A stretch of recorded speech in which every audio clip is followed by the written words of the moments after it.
Do behaviour listen to their fans? It's an important question, dear viewer, and one that I feel has a complicated answer. On the one hand, we can point to things like blood web improvements, reversing the twins rework, map changes, and the recently announced 2v8 game mode. These are all reflective of behaviour listening to the community and engaging with their feedback. Conversely, however, we can also point to a litany of problems that continue to plague the game's design. Camping, map offerings, brand new parts, the nurse's existence, the list goes on. These are all common complaints and have been for quite some time now, yet minimal progress has been made in tackling these issues. Sometimes it can feel that behaviour make many changes, and only sometimes do those changes line up with the community's expectations. Today I want to explore a rework concept that would seek to improve behaviour's capacity to receive feedback from the community in-game. Currently, there are a number of channels through which a player can provide feedback to behaviour: social media, forum posts, and online surveys. However, these have a limited scope and can sometimes prevent crucial feedback from being given. Only more dedicated players would even consider taking the time to leave extensive feedback through these means, and even then, it isn't guaranteed that the feedback will be seen or listened to.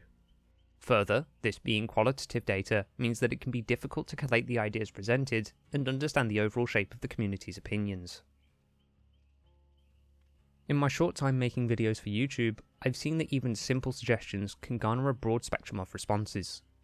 For example, with my Nemesis rework video, I presented a number of ideas for potential changes.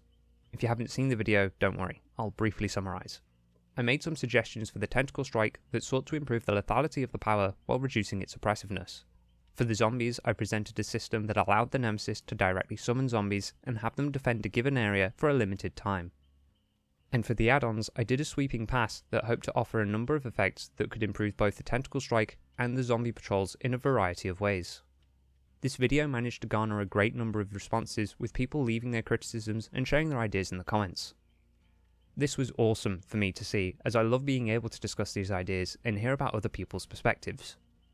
However, if I were behaviour and these were patch notes, I'd be royally confused. People seemed to like most of the add-on ideas, but maybe some tweaks and adjustments would be needed.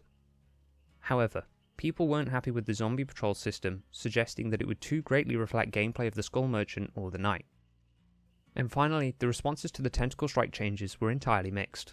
Some players said they would be great and make the Nemesis more fun to play as and against. Meanwhile, others suggested that altogether it would be a nerf, something that the Nemesis doesn't need. After having received such a wide range of opinions from a small sample size, it made me appreciate more that listening to the community isn't as simple as it sounds. Okay, Cameron, I hear you say, where are you going with this? Well, dear viewer, I think that just because something isn't simple, it doesn't mean it can't be done. With this video, I wanted to present a rework to the current in-game feedback system. Current system, Cameron? Yes, I think this counts, hence me calling this video a rework. The thing is, I've never actually heard anyone refer to this system in any video, comment section, forum post or endgame chat. If I'm to be completely honest with you, dear viewer, I'm not sure if I've been hallucinating this feature for a few years now, and if maybe it's time for me to seek some help. Currently, I only use this feature to review bomb nurse matches, not that that really does anything. I think that a far more thorough system could really help behaviour gain large amounts of feedback from all members of the community on the state of the current game and compile quantitative data to better work with. Well, Cameron, have you got any ideas? Just a few, dear viewer. I'll start by saying that this system would work at the end of any match, allowing players to give feedback on the match that they just played. Currently, a player is greeted with a series of pages and they're skipped past until you reach the loadout screen. Under this new system, the pages would skip all the way to the feedback page, and a player would need to manually skip past it if they wanted to see the loadout screen. This way, a player is encouraged to give feedback but not forced to. A player could choose to skip past the feedback function, but is less likely to forget about giving feedback if they wanted to. Now, what would this page look like? Well, dear viewer, prepare yourself for some high quality UI design. Yeah, I know. I'm not a creative person, but form must follow function, and this example will still allow me to explain the basic concept somewhat. As you can see, the first thing a player is asked to do is rate the match out of 10. A 10 means that the player enjoyed every aspect of the match, with nothing being a problem. 5 means that the match was okay, not particularly enjoyable, nor overly terrible. Just a middle ground. And 1 means that there was nothing about the match that was enjoyable. At all. After having rated their match, a player would be able to specify which things they liked and which they didn't. Some pre-made buttons would offer the player an option of giving some quick inputs in a short amount of time. For example, a survivor could say that they enjoyed the map, the killer that they played against, or the teammates that they were matched with, etc. Further, they could also hit buttons in the dislike category in order to quickly point out negative aspects of the match, including the map, a survivor being eliminated too early, a killer's power being unfun to play against, etc. This would also be available to killers, but their pre-made responses would be slightly different, as you can see. Anytime a button is selected by a player, a drop-down would appear in which a player can give more detail if they feel it's necessary.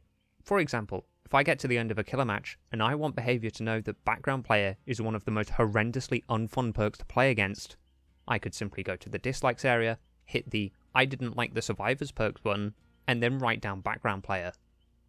This would allow me, in the matter of a few seconds, to tell behaviour that this perk needs to be nerfed or reworked, which is happening in the next patch, thank God.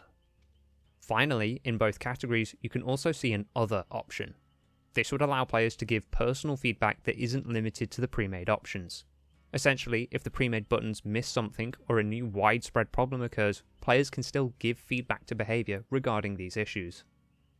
The final thing to note is that players who take the time to give feedback would be rewarded with a fixed amount of blood points, meaning that they're rewarded for taking the time to leave their feedback. All of this would allow for players to tell behaviour the things they like and dislike about their matches, and this in turn could allow behaviour to prioritise dealing with the most pressing issues facing the game. Rather than taking the time to buff the Huntress or nerf save the best for last, behaviour could focus on dealing with problems that the community are talking about in their feedback. By itself, however, I think that this system would be limited. I'd suggest that certain other values in a match would need to be tracked alongside this data in order to determine certain factors. For example, it would be useful to know how many hooks occurred before a survivor was eliminated from a trial. This, in turn, with the pre-made response, a survivor was eliminated too early, would allow behaviour to track opinions on where players are happy with hook spread. For example, they may find that in matches where a survivor is eliminated on the 6th hook, only 7% of players complain about a survivor being eliminated too early. Meanwhile, in matches where a survivor is eliminated on the 5th hook, this complaint rises to 32%. In this way, behaviour may be able to see where certain ideals are and adjust their balancing decisions accordingly. These are, of course, purely hypothetical stats and values. I have no idea what the player base's feedback would actually look like. The point, dear viewer, is to illustrate how tracking certain in-match values alongside player feedback would be crucial to the success of a system such as this one. Now, having presented the concept for this feedback system, I wanted to take the time to discuss some limitations with the potential system.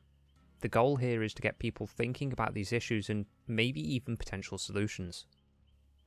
First, gaining feedback on things that aren't used. This could apply to killers, perks, add-ons, etc. The point is, if no one uses them, behaviour won't receive feedback on them under this system. I can't imagine anyone going out of their way to use leverage or appraisal, for example, just so they can tell behaviour in the endgame screen that these perks are useless. The same applies to killers and add-ons. If no one uses them, behaviour can't receive feedback on them. I think that this would be an issue regardless of what feedback system's used. The most people can say is, I don't use it because it's bad or unfun. I think that for these issues, tracking the pick rates would be far more useful and something that's already done. Second is that this system would hopefully be good for identifying what the big issues are. It wouldn't, however, give behaviour any ideas on how to solve those issues. For example, even without this system, it was clear to behaviour that the twins were a very unpopular killer. With an embarrassingly low pick rate and a notorious reputation for enforcing a slugging playstyle, it was clear to them that a rework was in order. However, having identified that there was an issue, it seems that behaviour weren't too sure on how to solve it, and we ended up with, well, the twins rework that created a second nurse. In short, this system would allow players to tell behaviour what things they currently enjoy and dislike about the game, but in the latter case, it wouldn't give behavior any ideas on what to do in order to solve these problems. That's it for this one. These are all the suggestions I have for improving the current player feedback system. Let me know what you think. Leave a comment or make a forum post and send a link. Whatever your ideas are, I want to hear them. I don't make this video to declare my ideas as gospel or something, I just hope to maybe inspire some conversations. By discussing our ideas and putting them together, we can get that bit closer to making DBD the best version of itself. Thank you very much for watching, dear viewer, and I hope to see you in the next one.